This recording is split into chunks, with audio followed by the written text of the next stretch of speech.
Per Inside EVs, Volkswagen Group of America has appointed Kjell Gruner as its new CEO. Gruner has a long history in the auto industry, including leadership roles at Porsche and a brief stint at Rivian. He replaces Pablo DC, who stepped down last week. Volkswagen is facing challenges globally, including competition from Chinese automakers and shrinking markets in Europe. In the US, sales are up, but heavy discounts are concerning for profitability. Gruner's task will be to help Volkswagen navigate its electric vehicle transition, which currently includes models like the ID.4 and the ID.Buzz. Meanwhile, Hyundai is making a big push at the LA Auto Show.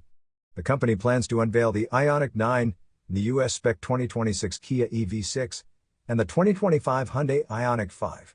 Most of these models will feature the Tesla NACS plug, and many are expected to be built in the US. Hyundai remains committed to its electric vehicle strategy, even as rivals slow down.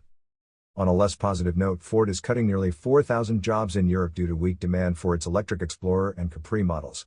Production at its Cologne plant will be reduced starting in early 2025.